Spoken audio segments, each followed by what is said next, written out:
Olá, turma de Epistemologia das Ciências Sociais, como vocês estão? Como tem passado? Espero que esse vídeo encontre todas e todos vocês bem. Bom, o tema da nossa conversa hoje é dando continuidade à reflexão que a gente tem tratado ao longo desse primeiro módulo, que é o que é ciência afinal, né? Então, dentro daquela linha de discussão de que, bom, para nos formarmos, né, cientistas sociais, a gente precisa, primeiro passo, primeiro de tudo, é ter um bom entendimento do que é ciência. Né? E o que é ser um cientista? E a partir dali a gente pode complexificar um pouco mais para conversar sobre o que é ser cientista social, o que é fazer ciência social. Nessa grande trajetória, a gente vem discutindo alguns autores, então a gente começou, né, com aqueles grandes marcos da epistemologia, que vão fundar, né, vão ser os pilares, as bases da ciência moderna. Depois a gente discutiu muito brevemente o Augusto Comte e o positivismo, e qual que é o legado que o positivismo deixa para nosso entendimento a respeito da ciência, né? Em seguida, a gente discutiu a partir das reflexões de Popper e sua crítica à verdade científica. Então, a gente viu no vídeo anterior como que é fundamental a contribuição do Popper, que ao refletir, né, sobre a lógica da pesquisa científica, traz centralidade ao lugar do erro. Então, o pensamento científico é aquele pensamento que não é dogmático, é aquele pensamento que pode ser testado, e ao ser testado pode ser refutado, e que como que o erro nos aproxima mais de uma ampliação do que o nosso conhecimento, do que o acerto, porque o erro é o que nos permite ter certeza ao descartar as opções. Bom, e hoje a gente chega em um outro autor que é contemporâneo do Popper também, que está fazendo essa discussão da epistemologia contemporânea do século XX e que é completamente central, tem um legado imenso, né, para as discussões, sejam em ciências sociais, sejam as discussões em sociologia da ciência, mas para um entendimento mais amplo do que é a ciência, afinal, que é o Thomas Kuhn. Então, hoje a gente vai discutir a ciência entre paradigmas e revoluções, a partir de uma obra, a obra do Kuhn, que é bastante central, que é essa obra aqui, A Estrutura das Revoluções Científicas. Bom, então, para fazer essa discussão, assim como nos encontros nos vídeos anteriores, eu preparei uma apresentaçãozinha para organizar e tentar me conter um pouco nas minhas divagações, tentar ficar um pouco mais sintética nesse vídeo. Eu vou compartilhar a tela, portanto, com essa apresentação, e a partir dali a gente vai conversando um pouquinho. Então, eu vou compartilhar a tela. Está aqui a apresentação. E eu vou colocar em tela inteira. Então tá, então aqui começamos, né, a discutir a estrutura das revoluções científicas. O título da obra, que é uma obra completamente marcante. Pessoalmente, para mim, quando eu conheci esse livro, foi um divisor de águas, assim como para muitas outras pessoas, eu espero que também seja para vocês. Bom, então a primeira informação a respeito dessa obra, Estrutura das Revoluções Científicas, é falar um pouquinho do seu autor. Então, A Estrutura das Revoluções Científicas foi um livro escrito pelo Thomas Kuhn. Thomas Kuhn nasceu nos Estados Unidos e viveu entre 1922 e 1996. Vocês lembram, né, que eu falei que o Popper viveu praticamente todo o século XX, né? Ou com a gente pode dizer quase a mesma coisa. Eles foram realmente bastante contemporâneos, né? E o Kuhn, ele é interessante, e isso, assim, tem vários aspectos da biografia do Kuhn que podem ser trazidos como elementos interessantes para a gente refletir. Como vocês sabem, atrás de toda bibliografia tem uma biografia, né? Atrás de toda a obra a gente consegue captar algumas coisas que são marcas das trajetórias pessoais das pessoas que escrevem.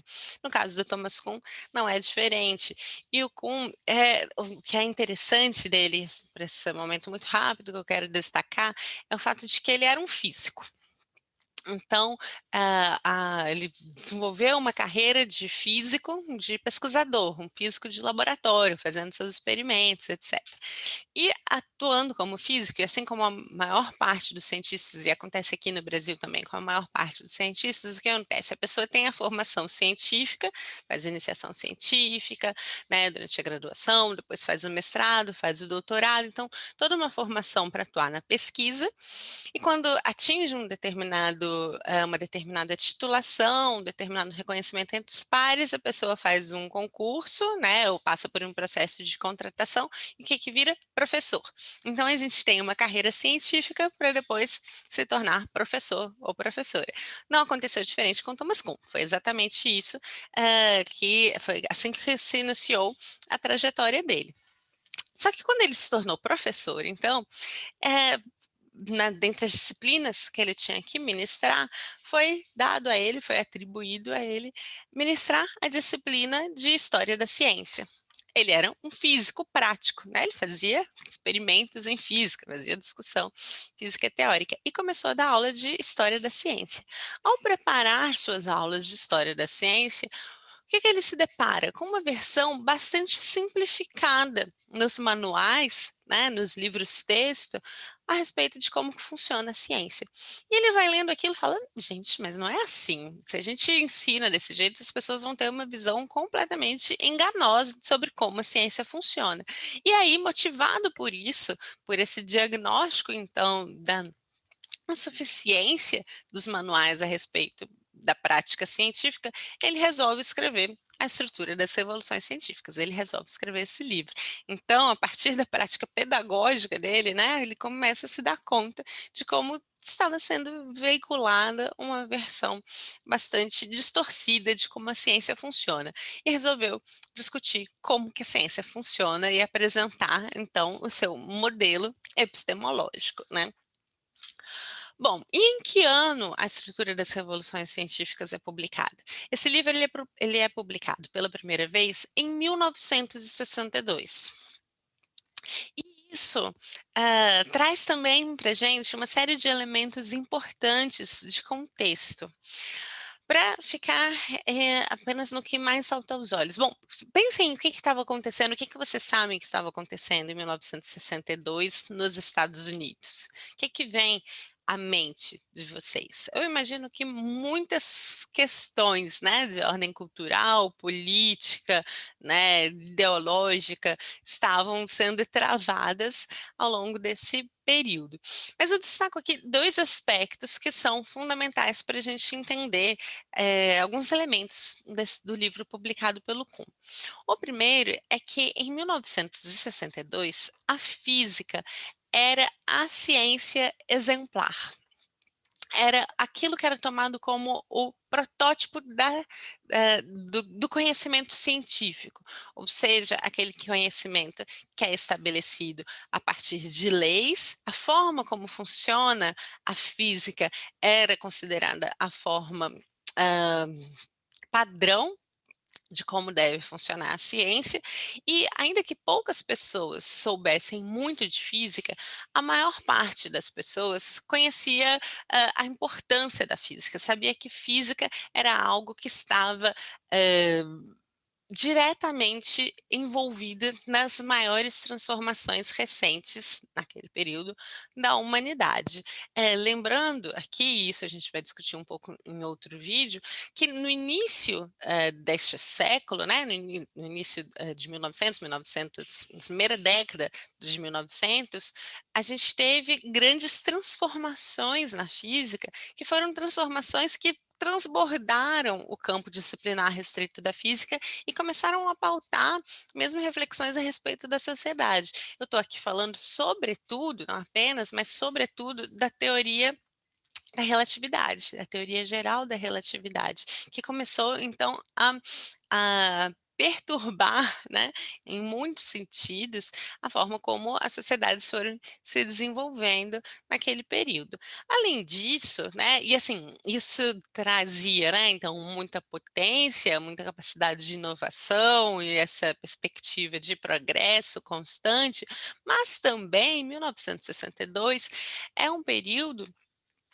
em que já havia acontecido a Primeira e a Segunda grandes guerras mundiais do século XX, né, hã, com isso, com a Segunda Guerra Mundial principalmente, havia se tornado muito evidente o quanto que o desenvolvimento tecnológico, o desenvolvimento científico por si só, não necessariamente traz algo de bom para a humanidade, e que o desenvolvimento científico e tecnológico pode inclusive ser, hã, pode inclusive acarretar no fim da humanidade, porque o mundo já tinha assistido à explosão das bombas atômicas como consequências diretas do conhecimento adquirido com a física, exatamente, né. Então havia, ao mesmo tempo que uma inspiração muito grande, né, nessa capacidade transformadora na ciência, havia um receio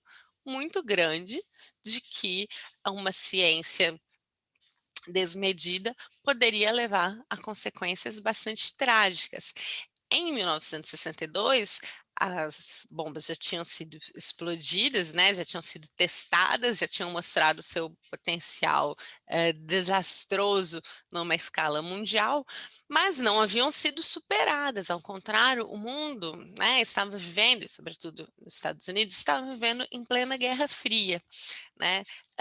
E com essa durante a Guerra Fria, essa ameaça nuclear era uma ameaça constante, né, então era comum, por exemplo, nas escolas, os estudantes, ao longo do dia na escola tocar uma sirene, e os estudantes, toda a comunidade ter que fazer uma simulação de como fugir para um bunker, como se esconder, né, enfim, mais uma série de outros aspectos. Ou seja, a soma entre física e a física enquanto ciência modelo, né, e que estava expandindo os seus braços, suas consequências para a sociedade como um todo.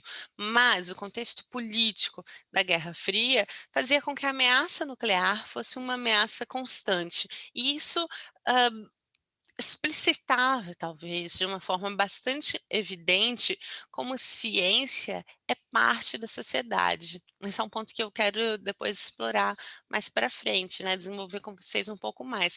Mas isso já fica presente a partir do período de publicação, né, então aquela separação de ciência é uma coisa, política é outra, vida em sociedade é outra, estava bastante embaçada, né, e ao contrário, mostrando a sua fragilidade. Então, essas são algumas informações de contexto que já são bastante, interessantes para a gente começar a entender os argumentos apresentados por Thomas Kuhn. Bom, e nesse contexto, então, de ameaça comunista, né, de Guerra Fria, de pós-Segunda Grande Guerra, com a explosão de bombas atômicas, com bombas nucleares, com a física sendo considerada essa ciência modelo, e essa ciência modelo tendo passado por grandes transformações, como, por exemplo, o desenvolvimento da teoria geral da relatividade, que colocava em xeque, questionava, né, todos os pilares das leis pétreas da física mecânica, da física clássica, né. É nesse contexto que o Kuhn, então, ao discutir a história da ciência para os seus estudantes, ele fala: "Olha, a história da ciência está sendo bastante simplificada.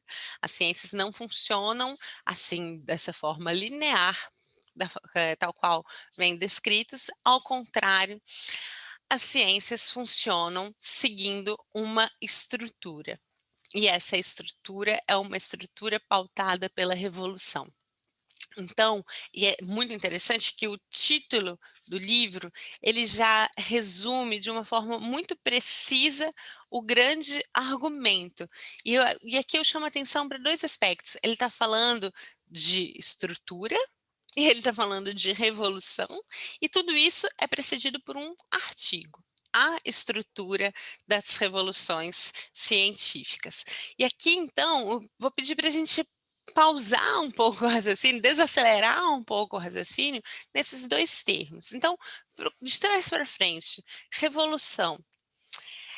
Revolução, hoje, é uma ideia que é muito batida. A gente fala de revolução de uma forma muito, assim, bom, a Carol Conká saiu do BBB, pois foi uma revolução, no Twitter, né, ou, enfim, a gente usa revolução, por exemplo, tem novos refrigeradores que têm um conceito, tem uma nova linha de refrigeradores e geladeiras que estão promovendo uma revolução. Agora o freezer fica embaixo e não em cima, né? Então, assim, até desenvolvimento de produtos se usa a ideia de revolução.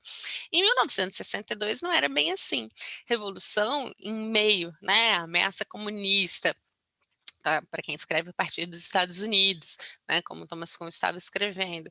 E naquele contexto de Guerra Fria, a revolução era algo muito mais intenso, muito mais grave, né, no sentido de uma intensidade de transformação muito profunda. Então, quando ele está falando que a ciência é composta, né, e deve ser entendida por meio das suas revoluções, ele está falando de um argumento muito intenso a respeito do quanto que a ciência se transforma e é sacudida em si mesma. Mas se a gente pega o título está falando de revoluções científicas e o que está no singular é a palavra estrutura. Então, para a gente entender bem o argumento, a gente não pode dissociar a ideia de revolução da ideia de estrutura. A ideia de estrutura é a ideia central mesmo, é o fio condutor mesmo da obra. E o que ele está falando? Aí sim, a estrutura das revoluções científicas, ou seja, a ciência funciona, evolui, né, avança por meio de revoluções, e essas revoluções têm uma estrutura comum, elas têm uma arquitetura comum. E aí, ao longo de todo o livro, ele vai apresentar qual é essa estrutura das revoluções científicas. E qual é a estrutura das revoluções científicas, segundo o Thomas Kuhn? Bom, ele apresenta, e aqui eu estou fazendo um esquema, né, muito simplificado dessa estrutura, mas cada um desses pontos é uma categoria, um conceito, um argumento bastante importante para a gente entender essa estrutura. Qual que é o primeiro passo dessa estrutura e qual que é a primeira ideia? E é uma ideia muito forte que ele apresenta. Bom, a ciência do dia a dia, ele vai dizer, é o que a gente pode chamar a ciência normal. Que é a ciência normal? A ciência normal é a ciência, é a prática, é o nome que se pode dar a esse período de prática científica cotidiana, em que as pessoas estão fazendo suas teses de doutorado, em que os cientistas estão publicando artigos, em que os grupos de pesquisa estão se reunindo, em que os congressos estão sendo debatidos, e basicamente, ao longo do período de ciência normal, a comunidade científica atua em um sentido, o sentido da resolução de quebra-cabeças.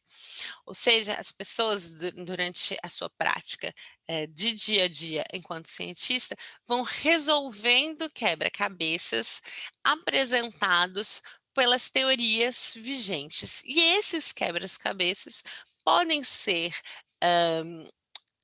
alinhavados, entendidos, consorciados dentro de um paradigma. Bom, a ciência normal, então, os cientistas vão atuando no sentido de resolver esses quebra-cabeças dentro de um determinado paradigma, até que eles vão se dando conta e vão se deparando com uma série de anomalias. As anomalias são comportamentos na prática científica que não podem ser explicados dentro do paradigma vigente, que não podem ser explicados dentro com as perguntas e respostas que normalmente são feitas. De modo geral, uma anomalia acontece ali e ela é descartada. Depois acontece ali de novo, e mais uma em outro lugar no mundo, em outro laboratório, e as anomalias vão se somando de tal forma que se entra numa crise dentro dessa comunidade científica. Se entra num momento em que o paradigma vigente não é mais capaz de se sustentar, de dar conta, de responder a uma série de comportamentos anômalos que vão sendo identificados. E é no meio de uma crise que começam a surgir respostas e perguntas que são diferentes, e alternativas e confrontam e que estão completamente fora daquele paradigma até então vigente.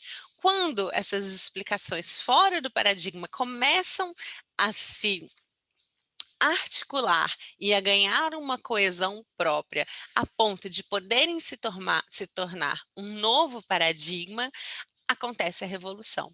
Então, uma revolução científica é esse momento em que, a partir de uma crise, se constitui, então, um novo paradigma, um paradigma concorrente, um paradigma que vai produzir perguntas e respostas bastante diferentes dentro de uma comunidade científica e que vai romper com o paradigma anterior. Claro que a melhor forma da gente entender isso é pensar, então, qual é o efeito revolucionário da teoria da relatividade frente à teoria da física clássica, a teoria da física newtoniana. Isso é uma verdadeira revolução. A partir desse momento de revolução, a gente volta a ter uma fase de ciência normal, ou seja, a revolução, ao apresentar um novo paradigma, deixa em aberto uma série de perguntas sem resposta, mas são perguntas que não são perguntas revolucionárias, não são perguntas que produzem explicações completamente novas. São perguntas que vão servir para ir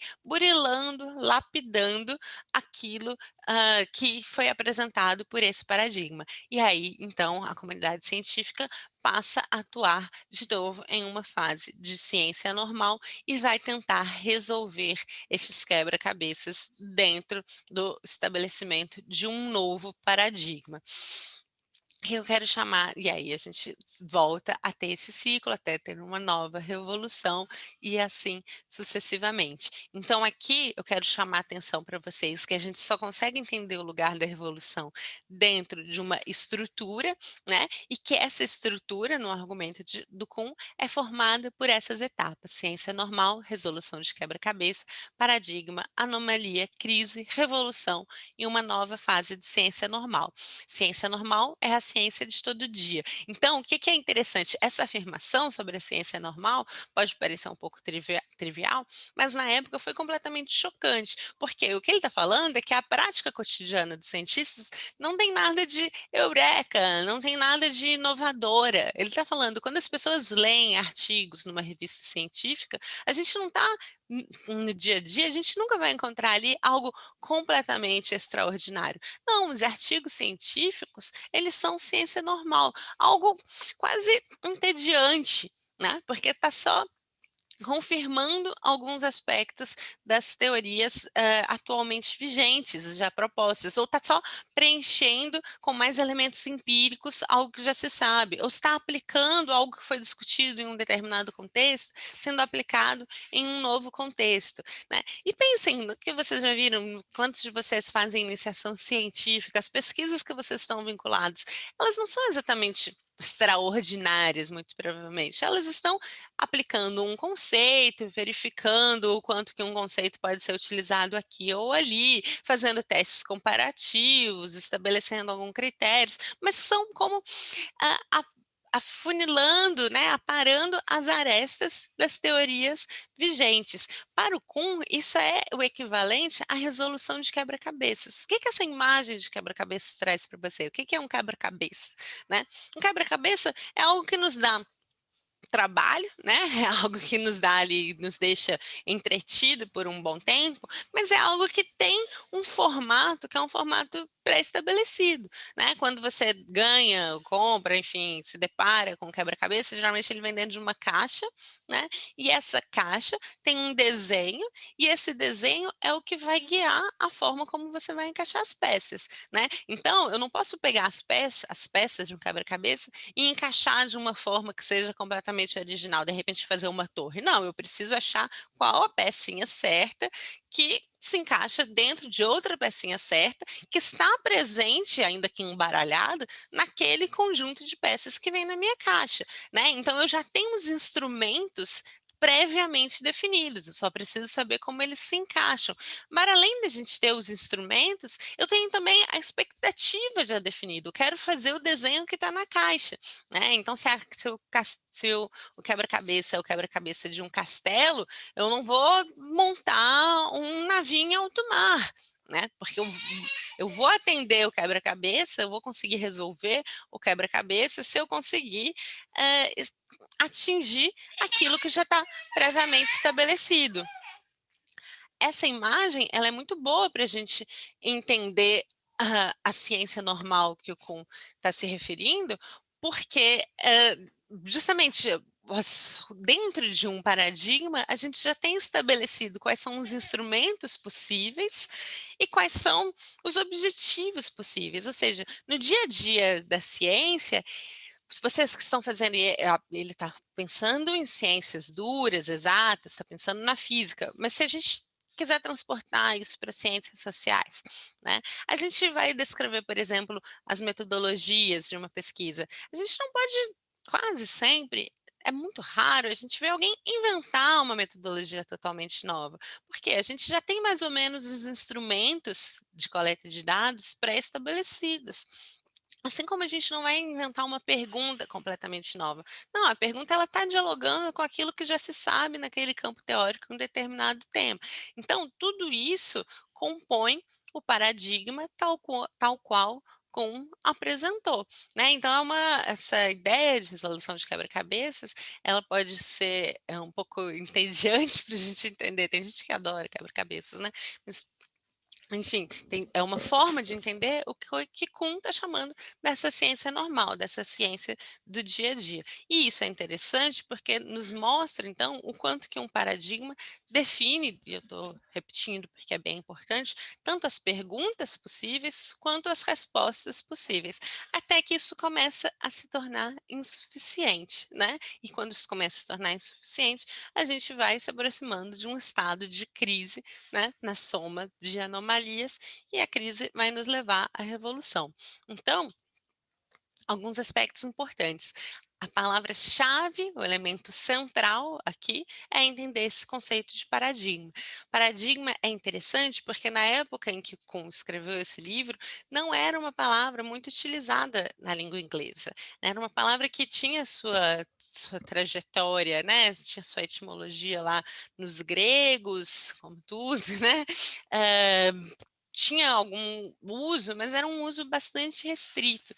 E o Kuhn fez uso da palavra paradigma de uma forma bastante ampla, bastante vasta no texto, inclusive algumas pesquisas mostraram que ele usa mais de 100 vezes a palavra paradigma ao longo de todo o livro, e às vezes de uma forma até um pouco difusa, ele não estava muito preocupado em criar um conceito de paradigma, mas de construir uma ideia, e a força desse livro foi tão grande, esse livro se tornou uma explicação tão influente para se pensar a epistemologia das ciências sociais, a ciência como um todo, e como a gente sabe, né, ciência anda junto com entender a sociedade, que paradigma hoje é um vocábulo muito corrente, né? Tem até um monte de meme que fala, ah, vamos levantar, não adianta ficar deitado o dia todo, como que a gente vai quebrar os paradigmas, né? Assim, então se tornou quase que um bordão essa ideia de quebra de paradigma, mas veio muito a partir desse livro, né? Dessa discussão que ele faz desse momento chave,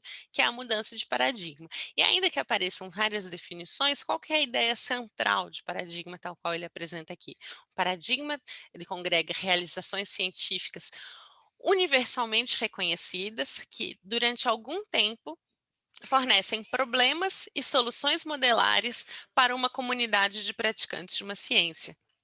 Então, o que é importante ressaltar aqui? Quando a gente está falando de um paradigma, a gente está falando dessas realizações científicas que são estabelecidas, que são universalmente reconhecidas, ou seja, que não são contestadas, mas que não são também, por isso, eternas. Ao contrário, são que durante algum tempo, né, então são transitórias, fornecem os problemas e fornecem as soluções modelares. O que é modelares? A ideia de exemplar para uma comunidade de praticantes de uma ciência, né? Então aqui a gente tem o fato de ser consensual, né, ela não é contestada, ela é transitória, um paradigma ele não é eterno, ele dura um determinado momento, ele traz em si as perguntas e o horizonte de respostas, e são as respostas modelares, são as ideias exemplares, que são válidas universalmente, também no sentido de para qualquer pessoa no mundo, né, elas são universalmente reconhecidas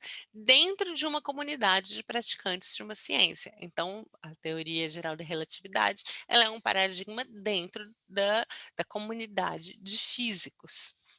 Fora dessa comunidade, pode ser bastante questionada. As pessoas falam: "Ah, mas será que isso funciona mesmo?", né. Um físico nunca faria essa pergunta. Então, em linhas gerais, essa é a ideia central, dessa noção de paradigma que o Kuhn traz para o centro da sua abordagem.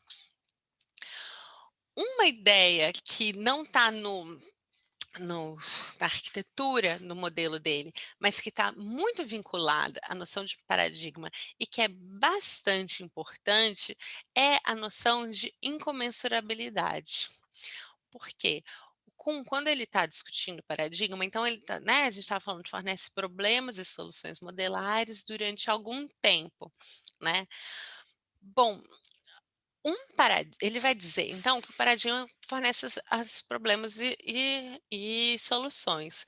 Mas um paradigma, a partir de um momento de crise, ele é superado por outro paradigma, não porque o paradigma subsequente se mostra mais verdadeiro que o paradigma anterior. Ele vai falar: "Não, não tem como se comprovar, se demonstrar por evidências científicas que o paradigma seguinte é melhor do que o anterior, porque o paradigma seguinte vai ter problemas diferentes do que o paradigma anterior. Então, se o paradigma ele demarca, né, o, o rol de perguntas e respostas possíveis, a gente não consegue comparar dois paradigmas, porque eles fazem perguntas de categorias muito diferentes, de ordens muito diferentes. Mal comparando, seria como se eu me perguntasse: bom, essa porta, ela é mais pesada ou é mais verde? Não tem como, né, então incomensurabilidade, o que que significa essa palavra grande, né, mensurabilidade é a capacidade de produzir medida, incomensurável é quando não há medidas compatíveis. Então, dentro de um paradigma, a gente tem medidas que são de ordens de grandeza que são muito diferentes, então não tem como a gente simplesmente pegar um paradigma e demonstrar que ele é melhor do que o outro a partir da comparação direta, porque os instrumentos de medida são muito diferentes, porque a gente está falando do rol de instrumentos possíveis, de perguntas possíveis. De novo, né? Eu não posso falar se é mais pesada do que verde ou mais verde do que pesada, porque a gente está falando, né, de unidades de medida completamente diferentes. Bom, se os paradigmas são, portanto, diferentes, o Kuhn ele avança para dizer que quando há uma revolução científica, há uma mudança de concepção de mundo. Ele afirma textualmente: após uma revolução, os cientistas trabalham em um mundo diferente. Tem algumas passagens em que ele fala isso que eu acho muito interessante, né? Por exemplo, na página 208, ele vai falar: olha, pode fazer com que nos sintamos tentados a afirmar que após Copérnico, os astrônomos passaram a viver em um mundo diferente. Deem um Google, quem não lembra, o que é a Revolução Copernicana. É bastante importante. Ou depois, na página 210, ele vai falar: nos instará a dizer que após ter descoberto o oxigênio, Lavoisier passou a trabalhar em um mundo diferente. Então, o que ele está dizendo? Que os cientistas, quando eles se deparam com novas uh, novos aspectos na forma de se relacionar com o mundo, de fato, eles passam a viver o mundo, estar no mundo, existir no mundo de uma forma muito diferente. Isso é bastante potente, bastante intenso para a gente pensar essa relação, e aí mais tarde a gente vai discutir em outro encontro a relação inclusive entre epistemologia e ontologia, concordam? Se a gente está falando de epistemologia como uma forma de acesso ao mundo, o que o Kuhn está dizendo é que se a gente acessa o mundo de um jeito diferente, se a gente conhece o mundo de um jeito diferente, podem existir entidades diferentes no mundo. Um mundo com gravidade é um mundo diferente de um mundo sem gravidade. Um mundo com oxigênio é um mundo é bem diferente de um mundo sem oxigênio. Um mundo com coronavírus é um mundo muito diferente de um mundo sem coronavírus, na forma de quais são as existências possíveis e como que a gente pode conviver com ele. Pensando de uma forma mais simples, antes da epidemia do coronavírus aconteceu, eu tive um diálogo com um amigo que foi bastante ilustrativo desse tipo de situação. Ele, bom, foi há mais tempo, né, ele estava fazendo era aniversário dele, ele chamou para uma festa na casa dele, e essa festa ele tinha recém se mudado para um apartamento que era um apartamento da mãe dele, um apartamento muito antigo. E esse apartamento muito antigo era todo acarpetado, né, tinha carpete em todos os cômodos. E ele estava falando que ele cresceu ali naquele apartamento, que tinha carpete em todos os cômodos. E aí, na hora, assim, eu tenho rinite, e eu falei assim: "Nossa, para mim carpete é uma coisa muito difícil". E aí ele começou a rir e falou assim: "Pois é, na época a gente vivia aqui, meus pais fumavam o dia inteiro, hoje é algo completamente impossível a gente pensar crianças vivendo", ele tinha irmãos, né, tem irmãos, crianças vivendo num ambiente cheio de carpete, cheio de fumaça de cigarro, eh impregnado, cheio de poeira. Aí ele falou, ele é de outra área, não é, né, não é cientista, ele é artista plástico, e ele falou assim: "Pois é, naquela época não existiam os ácaros, então a gente não sofria com isso". De certa forma, é a mesma ideia da ideia do com, né, um mundo em que a gente não conhece os ácaros, é um mundo em que não há lugar para a existência da rinite, por exemplo, né. Então, após uma revolução, após um momento em que há uma nova, articulação de paradigma, a gente passa a viver em um mundo diferente. Eu acho essa ideia muito interessante para a gente pensar a relação epistemologia e ontologia, e já foi antecipada, então, aqui nesses trechos ali ao longo das páginas 200 e pouco, 210, que o Kuhn apresenta. Bom, quais são os outros elementos que aparecem ali, né? A ideia de anomalia, né? O que que é uma anomalia? Então, uma anomalia são aqueles momentos em que os cientistas se deparam com, por exemplo, resultados experimentais que são contrários às expectativas. Simplificando muito, digamos que eu, sei lá, eu coloco uma água para ferver, eu espero que a água passe a ferver a 90 graus. De repente, um dia a água não ferveu a 90 graus. O que que eu vou pensar? Bom, o que que não correspondeu à minha expectativa. Que o Popper, retomando o vídeo passado, né, o encontro passado, o que que o Popper diria? Bom, se não ferveu, a gente vai refutar aquela afirmação, aquela hipótese, né, aquele enunciado de que a água ferve a 90 graus. O que que o Kuhn vai dizer? Não é bem assim para se refutar uma hipótese, não é bem assim para se refutar um enunciado, não é bem assim para se refutar uma teoria, né? Se a água não ferver a 90 graus, eu vou começar a tentar corrigir o meu experimento. Eu vou falar, mas será que essa minha, sei lá, será que essa chaleira que eu usei, ela está interferindo? Será que, bom, se eu fizer em outros ambientes com outras pressões atmosféricas, o que que vai acontecer? A gente vai tentando hã, coordenar a empiria, fazer o mundo real corresponder às expectativas teóricas.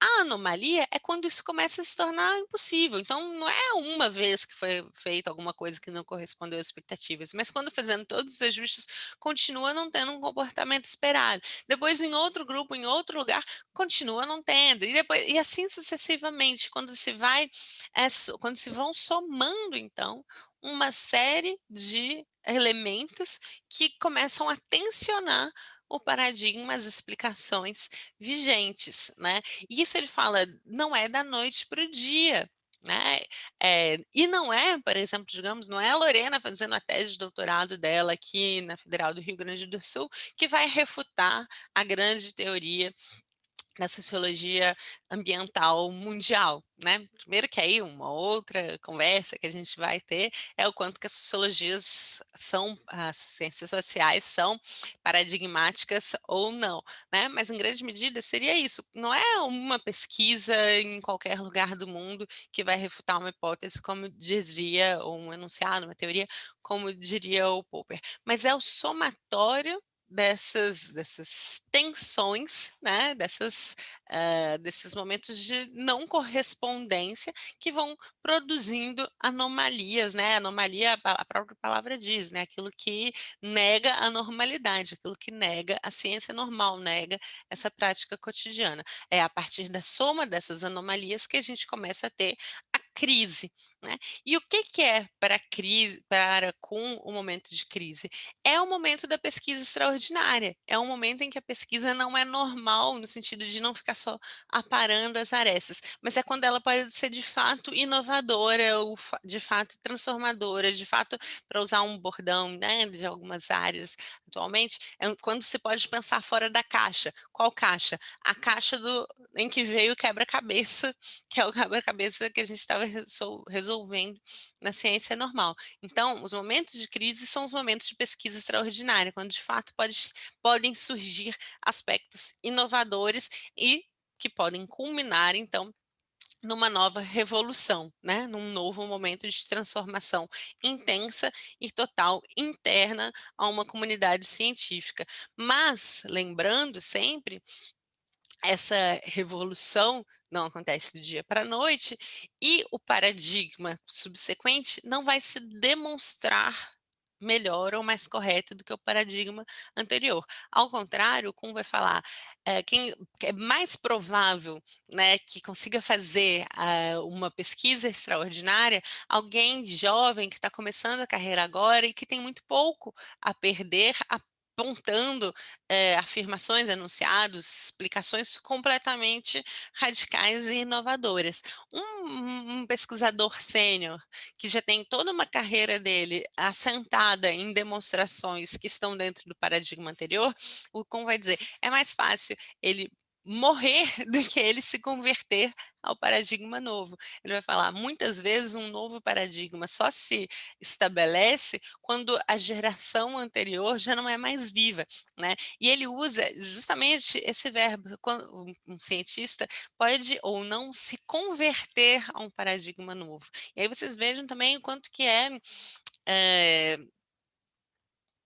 polêmico, né, para dizer uma palavra, o que o Kuhn está dizendo, porque ele está falando conversão é um verbo que geralmente é associado a fenômenos de fé, né, é aquilo que a gente não pode explicar de uma forma objetiva, né, e ele vai usar essa palavra para falar, para explicar um movimento interno à ciência, né, porque ele vai falar: "Bom, se a gente não pode demonstrar que um paradigma é melhor do que o outro, no fim das contas torna-se um ato de fé", né, e por isso é mais provável que os convertidos sejam os novos praticantes, né.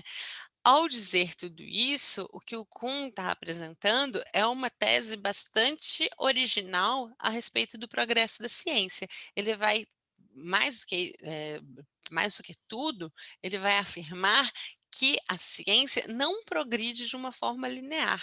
Isso se choca frontalmente com quem? Com o argumento que a gente viu lá no primeiro vídeo do positivismo, concordam? O positivismo vai ter aquela ideia de que a ciência é feita a partir de tijolinho sobre tijolinho, né, eu aprendo um pouco, coloco no tijolinho, a partir disso que eu já sei, eu acumulo mais um pouco, coloco mais um tijolinho. O Kuhn vai falar assim, cada revolução quebra todos os muros e a gente começa de outro ponto, né. Então o progresso da ciência não é contínuo, ele não é linear, ele é a pautado por essas revoluções e, portanto, ele é episódico, né, a ciência não é essa linha reta, essa explicação contínua, né, que se poderia imaginar de uma forma, positivista, por exemplo, né. Então, quando se começa um novo paradigma, ele vai falar o novo paradigma pode não trazer nada do paradigma anterior, ou vai trazer muito pouco, ele vai puxar apenas alguns aspectos. De novo, é mais fácil a gente entender isso pensando nos exemplos da física, né. E com isso a gente não pode falar de forma alguma numa ideia de continuidade, numa ideia de sedimentação, numa ideia de tijolinho por tijolinho. Ao dizer isso, ele está dizendo que não, que a ciência não produz verdades. Ele vai falar: olha, a verdade é algo que deve ser buscado, mas ele é completamente contrário às explicações totalizadoras, ou seja, completamente contrário àquela ideia de que a ciência pode chegar em cláusulas pétreas, essa concepção de uma lei eternamente durável, né? Tal qual, de novo, o argumento positivista de que estaria pairando acima dos contextos, acima das histórias da humanidade. Ele fala: não, nunca se vão ter explicações totalizadoras sobre como que funciona o mundo, ou seja, as ciências, elas não vão descobrir a verdade do universo, né? Essa ideia é uma ideia ficcional. A gente vai descobrir, né, respostas para problemas historicamente situados, né, e problemas internos a determinadas comunidades de praticantes, e nunca algo que possa transbordar como uma verdade universal, válida a qualquer tempo para qualquer ciência, né. Ao fazer tudo isso, né, somando-se então todos esses argumentos que ele apresenta e todas essas características, o que Kuhn está discutindo, né, e argumentando de uma forma muito consistente e muito original, é colocar a ciência como um empreendimento humano, ou seja, a ciência ela é feita por pessoas, né, é um conhecimento praticado em comunidade e ela é uma forma de conhecimento que está sujeita, então, a essas características das sociedades, aos seus contextos históricos, aos seus contextos sociais, a essas relações de poder, né? Quando eu digo não é qualquer doutoranda que vai mudar um paradigma, quando ele está falando isso, né? Ele está falando que a ciência está dentro dessas relações sociais, ele está situando a ciência como um elemento interno às relações sociais e não algo que paira, né, distinto de todas as outras formas de conhecimento e de todas as outras formas do ser humano se relacionar. A ciência é um empreendimento humano e é central, portanto, o lugar das comunidades científicas para validar os paradigmas, para identificar os momentos de crise, para praticar ciência normal. Tudo isso só faz sentido em conjunto, diferente daquela ideia, né, de uma lógica interna extremamente racional de como que funciona essa prática científica.